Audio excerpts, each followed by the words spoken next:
Hoje é segunda-feira, 10 de agosto. Estamos com nosso querido amigo e colega e fundador deste canal, Larry Johnson, que vocês conhecem.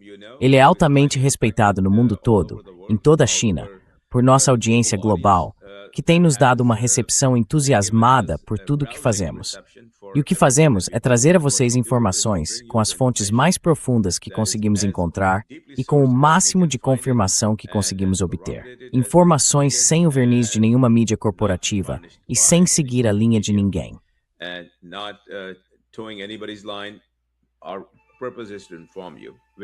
Nosso propósito é informar vocês, e é isso que temos feito. Recebemos inúmeros comentários de vocês, pelos quais somos muito gratos, dizendo que vocês valorizam isso. Então, hoje é segunda-feira e hoje é o dia do Larry. Amanhã será o Pepe e vamos continuar assim. E mais para o fim da semana, seremos nós três juntos. Então, se vocês gostam do que fazemos, por favor, cliquem nos botões de curtir e de se inscrever. Por gentileza, acessem nosso canal no Substack com o mesmo nome, Transition Protocol. Tornem-se membros pagantes e entregaremos esse briefing de altíssima qualidade na caixa de entrada de vocês, não 2 vezes por semana. Então, Pepe, por favor. Desculpe, Larry, por favor, pode seguir. Vou começar a falar com sotaque brasileiro. Acho que vamos chamar a sexta-feira de Mesa Redonda do Protocolo de Transição, a TPR. Sim, daqui para frente. Então a situação em relação ao Irã e a toda a região, que você chame de Oriente Médio, Ásia Ocidental, Golfo Pérsico, escolha o termo que preferir, é que a atividade militar agora está concentrada entre a Arábia Saudita e o Iêmen. E eu descrevi isso da seguinte forma.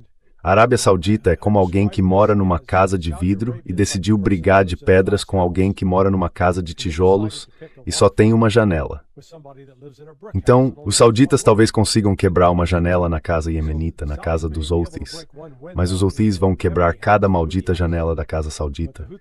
E nesse caso, as janelas se referem a refinarias de petróleo, oleodutos, terminais de petróleo e gás, aeródromos, infraestrutura e sistemas de energia.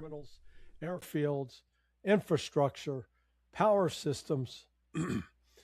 It is no matter what Saudi Arabia chooses to do. Não importa o que a Arábia Saudita escolha fazer militarmente, ela está em clara desvantagem em relação ao Iêmen. O Iêmen tem um exército maior que o dos sauditas. O exército iemenita é mais competente, mais bem treinado e tem combatentes melhores do que o exército saudita. E embora os sauditas claramente tenham vantagem no poder aéreo, esse poder aéreo se mostra de pouca utilidade diante dos mísseis balísticos, que os Houthis têm em abundância. Portanto, o Ansarallah está atualmente em posição de continuar escalando a situação, impedindo que navios tanques sauditas sigam por sul.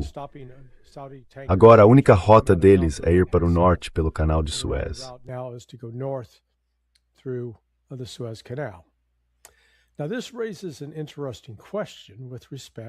Agora, isso levanta uma questão interessante em relação ao chamado Acordo de Meca, assinado na semana passada entre Paquistão, Arábia Saudita e Turquia.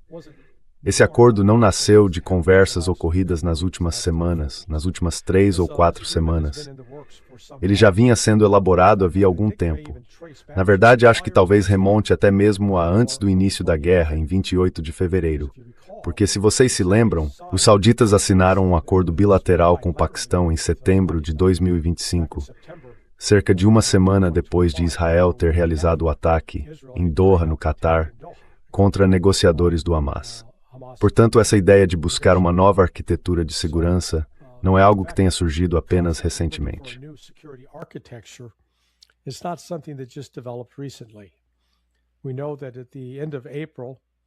Sabemos que, no fim de abril, quando o ministro das Relações Exteriores do Irã, Araghchi, visitava Moscou, o presidente Putin se pronunciou e falou especificamente sobre a necessidade de uma nova arquitetura de segurança no Oriente Médio.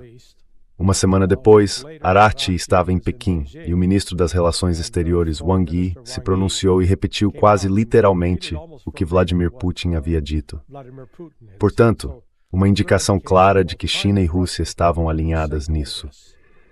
Quando o Paquistão sediou as negociações que levaram à assinatura do Memorando de Entendimento, na Suíça, em junho, enquanto essa reunião acontecia, o ministro das Relações Exteriores do Paquistão se reunia no Cairo também com os ministros das Relações Exteriores do Egito, da Turquia e da Arábia Saudita. And Saudi Arabian foreign ministers as well. We never got to read out what was being discussed, but I guarantee you. Nunca tivemos acesso a um resumo do que estava sendo discutido. Mas eu garanto que toda essa questão de, vamos chamar assim, uma OTAN muçulmana, um acordo de segurança muçulmano, criado para proteger os muçulmanos no Oriente Médio. Agora, houve alguma especulação e perguntas compreensíveis sobre se esse acordo assinado na semana passada tinha como alvo o Iêmen ou o Irã. Tudo o que podemos dizer é, vamos olhar os fatos e ver o que aconteceu. O acordo conjunto entre Paquistão e Arábia Saudita foi assinado em setembro passado. E desde então, o Iêmen atacou vários alvos dentro da Arábia Saudita, alvos importantes, causando danos significativos. O que o Paquistão fez? Nada. O que o Paquistão disse sobre o Iêmen? Nada. What did Pakistan say about Yemen? Nothing. So I take that as a good, clear indicator that Então eu vejo isso como um bom e claro indicador de que esse pacto de segurança não tinha nada a ver com o Iêmen, nem com o Irã. Da mesma forma, desde a assinatura desse pacto, houve outros ataques no Iêmen, como seria de esperar, porque, mais uma vez, a linguagem noticiada pela imprensa dizia que um ataque contra um seria um ataque contra todos. Pois bem, houve um ataque contra a Arábia Saudita, e nem a Turquia nem o Paquistão responderam. Na verdade, o ministro das Relações Exteriores da Turquia, Fidan, fez questão de enfatizar que não se tratava de muçulmanos lutando contra muçulmanos. Portanto, o outro sinal que recebemos sugere que este não é um tratado secular comum, por assim dizer. Ele tem um claro significado religioso e espiritual.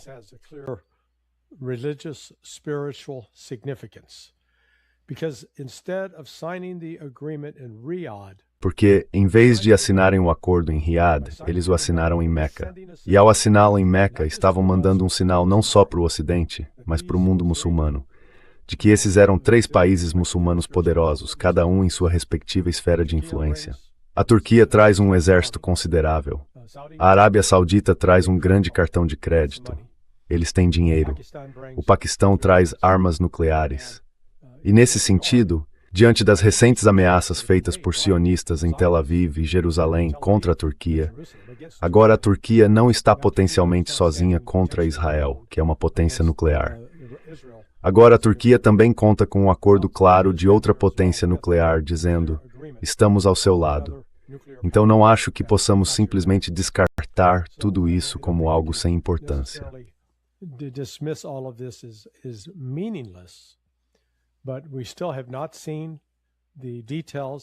Mas ainda não vimos os detalhes do acordo, não vimos o texto propriamente dito, e ainda precisamos ver. Já tivemos incidentes que, em teoria, deveriam ter testado o acordo, que deveriam, por assim dizer, ter quebrado o vidro e forçado uma resposta. Mas até agora, Turquia e Paquistão decidiram ignorar esses incidentes. Então voltamos à pergunta: essa guerra entre a Arábia Saudita e o Iêmen vai continuar escalando?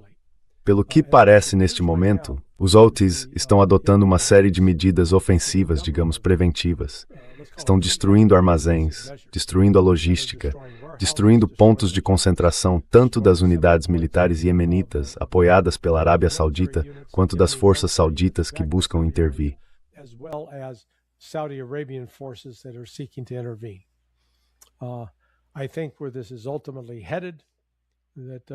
Acho que, no fim das contas, isso vai levar a Arábia Saudita a ser forçada, mais uma vez, a ir de chapéu na mão aos Houthis e buscar um acordo. Porque os sauditas não podem se dar ao luxo de continuar sofrendo perdas de infraestrutura, de terminais de petróleo, de bases aéreas e de locais de abastecimento. Seria caro demais para eles. E como eu disse no começo, quem mora numa casa de vidro não deveria entrar numa briga de pedras com alguém que mora numa casa de tijolos. Isso simplesmente não termina bem. Agora isso nos traz de volta ao estado da guerra entre os Estados Unidos e Israel. Ao longo do fim de semana vimos alguns sinais, tanto reportagens da imprensa quanto declarações de instituições e grupos de reflexão, vistos como relativamente próximos da Casa Branca, indicando que Donald Trump está procurando uma saída. Indicated that Donald Trump's looking for an exit route. Not clear how he's going to get there. Não está claro como ele vai chegar lá, mas o que está claro é que a situação econômica está piorando nos Estados Unidos e, francamente, no mundo. Há uma recessão econômica global que acredito já está em curso. Só que os indicadores normalmente divulgados para dizer, sim, estamos em recessão, esses ainda não foram publicados de fato. Mas Donald Trump expressou claramente preocupação com o preço da gasolina. Até agora, o preço da gasolina nos Estados Unidos to por os Estados Unidos de metrô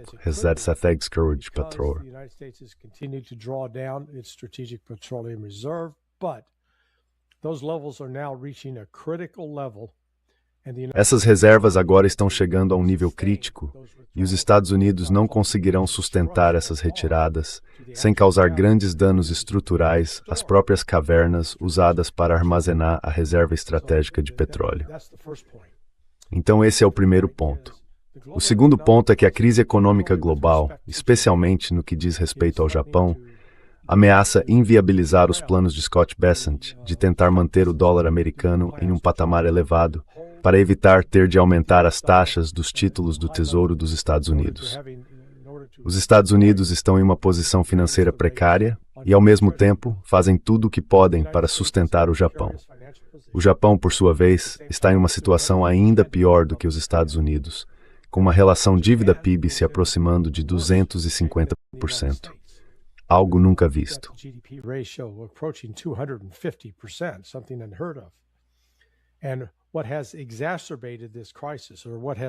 E o que agravou essa crise, ou o que jogou gasolina nessas chamas, foi literalmente o corte no fornecimento de petróleo vindo do Golfo Pérsico. O Japão, junto com a Coreia do Sul, antes dependia de que 90% do seu petróleo viesse do Golfo Pérsico. E esse petróleo ia para refinarias japonesas projetadas especificamente para processar aquele petróleo com alto teor de enxofre que sai do Golfo Pérsico. O Japão não pode simplesmente substituí-lo por petróleo leve vindo dos Estados Unidos, porque essas refinarias não conseguem processar petróleo leve. Elas não foram configuradas nem projetadas para isso. Então, como consequência disso e da interrupção do fluxo de petróleo do Golfo Pérsico, que agora está se aproximando de 3 meses completos, isso afetou de 20% a 25% da oferta global. That affected 20 to 25% of the global supply.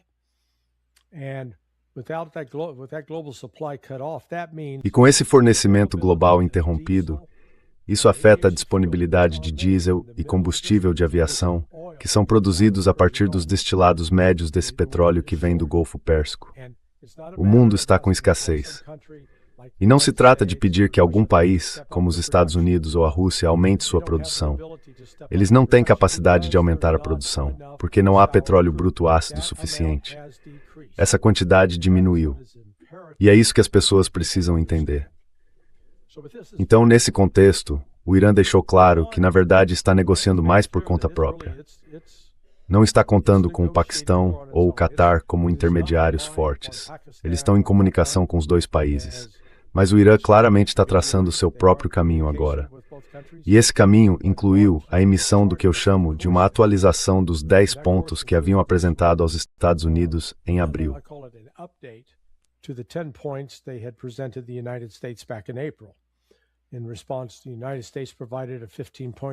Em resposta, os Estados Unidos apresentaram uma proposta de 15 pontos. O Irã voltou com uma proposta de 10 pontos, que é essencialmente idêntica à que apresentou agora. A única diferença é que a proposta anterior não mencionava especificamente o Líbano, os palestinos, tanto em Gaza quanto na Cisjordânia, e o Iêmen como países e povos que estão sendo alvos do Ocidente. O Ocidente precisa parar de atacá-los e encerrar a guerra contra esses países. Eles atualizaram isso. Agora, é uma exigência muito específica que o Irã está incluindo entre as coisas com as quais o Ocidente precisa concordar, que precisa fazer, para que se chegue a um acordo de abertura total do Estreito de Hormuz. Os outros elementos já estavam presentes na resposta anterior de 10 pontos do Irã. Suspender o bloqueio, suspender as sanções, descongelar os ativos. Esses são os parâmetros críticos que o Ocidente precisa cumprir. Benchmarks the West must meet. Now, we've got indications that Agora, há indícios de que Mojtaba Khamenei parece estar exercendo mais controle sobre o governo. Não se sabe se isso se deve ao fato de ele estar totalmente recuperado dos ferimentos sofridos durante o ataque de 28 de fevereiro. Mas ele afastou o atual assessor do Conselho Supremo de Segurança Nacional, uma pessoa que tinha laços estreitos com o falecido Ali Larijani, o principal negociador anterior. E Larijani era próximo de Pezeshkian. Larijani, que defendia algo no Ocidente, acabou sendo traído por esse mesmo Ocidente, que o matou e também matou membros de sua família. A pessoa substituída por Rezaei era próxima de Larijani e de Pezeshkian. Was close to Larijani and close to Pezeshkian. Removing him now, I don't think he was. Afastá-lo agora, não acho que ele fosse visto como uma ameaça. Mas agora é Mojtaba Khamenei mandando uma mensagem muito clara. Ele está trazendo o seu homem, Rezaei. Agora, o que é interessante sobre Rezaei, e é preciso voltar à história, acho que valeria a pena investigar, Mojtaba Khamenei chegou a servir diretamente sob o comando de Rezaei durante a Guerra Irã-Iraque. Lembrem-se, durante a Guerra Irã-Iraque, de 1980 a 1988, Mojtaba Khamenei entrou para a Guarda Revolucionária Iraniana, acredito em 1987, e serviu por cerca de 1 ano e meio, quase 2 anos. Seria interessante verificar isso. E Rezaei, naquela época, era um homem jovem, de aproximadamente 24, 25 anos, que ocupava uma posição de comando de alto escalão na Guarda Revolucionária, apesar de ser tão jovem.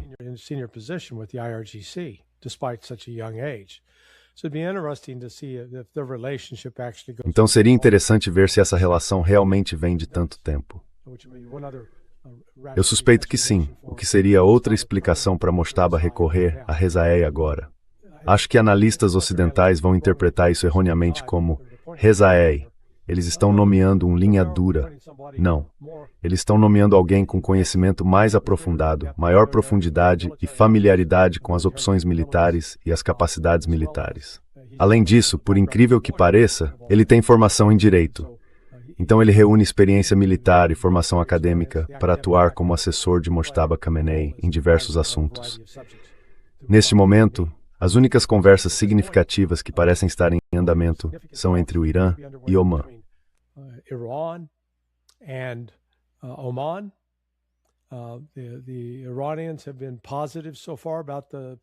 Os iranianos têm se mostrado positivos até agora sobre o possível resultado disso.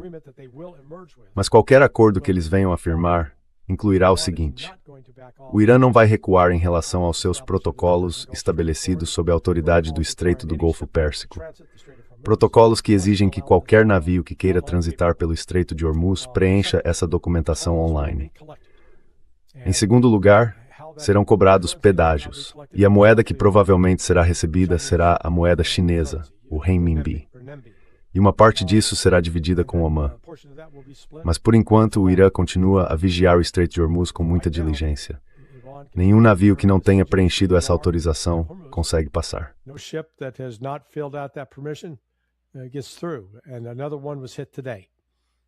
E outro navio foi atingido hoje, enviando uma mensagem muito clara ao Ocidente e aos armadores que acham que podem tentar passar por esse bloqueio. Não podem. E o que é interessante nesse aspecto é que Trump havia prometido anteriormente que se os iranianos atingissem um navio assim, os Estados Unidos responderiam imediatamente e destruiriam uma ponte, um centro de energia ou causariam algum dano dentro do Irã. Já houve pelo menos 6 desses ataques iranianos nos últimos 8 dias. Os Estados Unidos não retaliaram nenhum deles. Parece que os Estados Unidos podem ter chegado à conclusão de que as opções militares já não são viáveis. Então esse é o meu resumo, Sr. Z.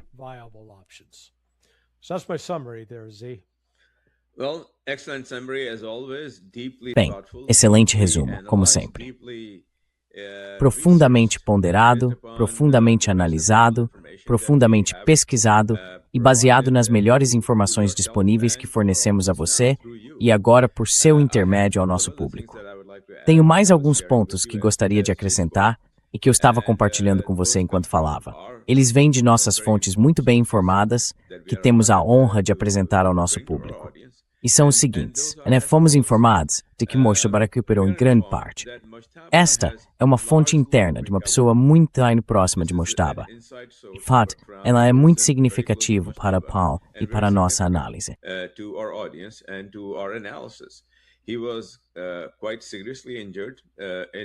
Ele ficou gravemente ferido no ataque realizado pelos Estados Unidos e por Israel, que matou seu pai, sua esposa, sua filha e assim por diante. Mas ele se recuperou em grande parte. E como se recuperou em grande parte, tem mais energia, mais capacidade de realmente exercer os poderes do seu cargo, que são enormes.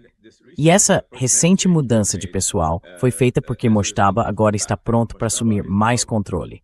E, embora certos setores da imprensa possam interpretar isso como, bem, Moshtaba se tornou mais linha dura, nossas apurações dizem que não. Não, Moshtaba não é linha dura. Moshtaba é muito realista. Moshtaba is not hardline. Moshtaba is very realistic. Moshtaba is seeking to get back. Moshtaba busca voltar a uma situação em que o Estreito de Hormuz seja reaberto já, esperançosamente, nesta próxima semana. Na sexta-feira, na quinta-feira ou pouco depois. Quero dizer, essa é uma informação de bastidores que posso repassar a vocês, a minha audiência, a nossa audiência. Moshtaba está buscando alcançar isso. Isso ainda não foi confirmado pelo Irã, nem por Islamabad. Mas fui informado de que Islamabad foi instruída a se preparar por uma delegação iraniana de altíssimo nível. Quero dizer, isso é um fato confirmado, vindo de alguém que estava de fato organizando esses preparativos de segurança em Islamabad para esta próxima semana. A razão ostensiva é que eles vão participar das celebrações de 14 de agosto, das atividades do Dia da Independência e assim por diante.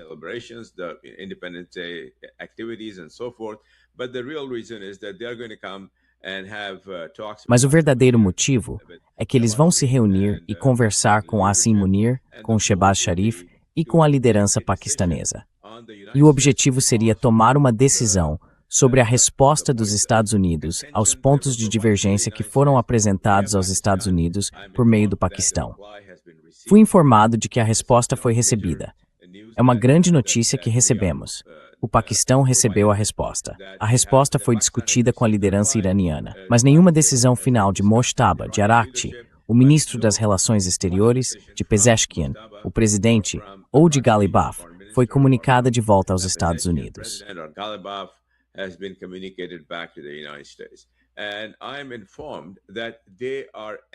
E fui informado de que eles estão ansiosos para chegar a uma decisão.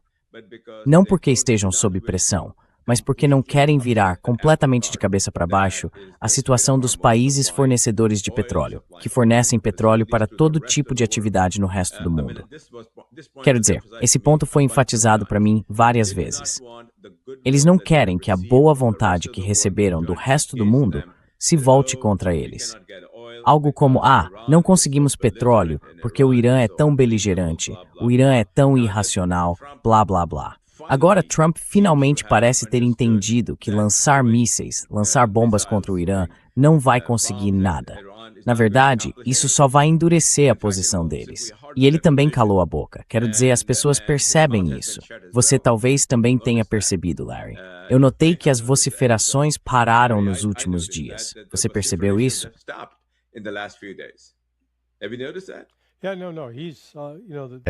Não. O estilo de negociação do Trump é ameaçar, intimidar, ir quase a extremos exagerados para tentar fazer o outro lado ceder. E parece que ele chegou à conclusão de que isso não está funcionando com o Irã.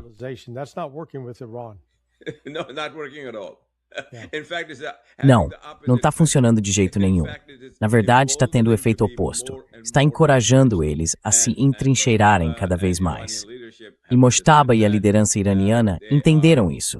Eles estão trabalhando com o Paquistão para chegar a um acordo. Vou me arriscar a fazer uma previsão. E se eu tiver errado, estou errado.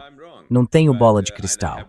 Estou apenas me baseando em informações que recebo de pessoas em quem confio, pessoas que realmente sabem o que está acontecendo. Disseram-me que há uma possibilidade muito forte de que, antes do fim da semana, quando a delegação do Irã estiver no Paquistão e as conversas tiverem acontecido, o Irã entregue sua resposta aos Estados Unidos, dizendo: certo, aqui podemos chegar a um entendimento, cumprir e estamos prontos para cumprir. Perform, and we are ready to perform. And it is not going to be a maximalist demand by Iran. E não vai ser uma exigência maximalista do Irã. Vai ser uma exigência razoável do Irã. E será uma exigência que eles acreditam que os Estados Unidos já disseram estar dispostos a atender. Então quero deixar essa nota positiva, com base em tudo que você acabou de dizer. E para o nosso público, também gostaria de dizer que temos o privilégio de saber o que está acontecendo entre o Irã, a Turquia, a Arábia Saudita e o Paquistão, especialmente no que se refere ao acordo Meca, que eles estão provisoriamente. Tenho um horário marcado com uma pessoa que estava na sala quando esses acordos foram assinados.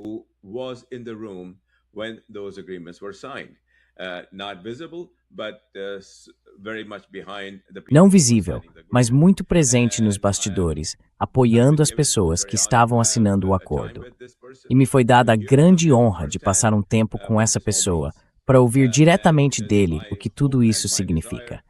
E a minha esperança e meu desejo que quando nós três nos reunirmos antes do fim da semana, possamos divulgar essa notícia específica que o mundo está de fato esperando. O que realmente aconteceu entre os três países que os levou a assinar seus nomes nesse pacto.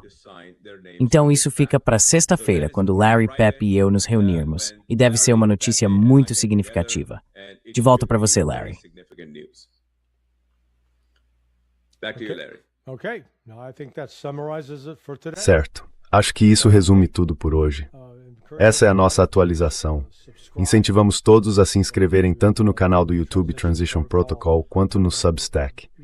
Compartilhem com seus amigos, deem uma recomendação positiva, nós agradeceríamos muito, e também agradecemos por acompanharem o programa de hoje. And appreciate you tuning in today to watch this. And if you are willing to support us, E se vocês estiverem dispostos a nos apoiar, nós dependemos do apoio de vocês. Não temos patrocinadores, não temos ninguém nos dizendo, diga isso, diga aquilo. Nós simplesmente fazemos isso porque acreditamos que o mundo precisa saber a verdade com a qual fomos abençoados, que temos o privilégio de ter e que trazemos a vocês com entusiasmo. E vamos continuar trazendo. Então, se vocês tiverem a gentileza de apoiar isso, por uma pequena taxa, $5 por mês, nós entregaremos um boletim de segurança na sua caixa de entrada. Fora isso, tudo é completamente gratuito. Muito obrigado. Nos vemos amanhã com Pep Escobar, alguém em quem vocês confiam, e esperamos teremos notícias melhores, no sentido de que talvez o mundo esteja saindo desta crise. Muito obrigado. Tchau, tchau. Tchau. thank you very much. Bye-bye. Bye.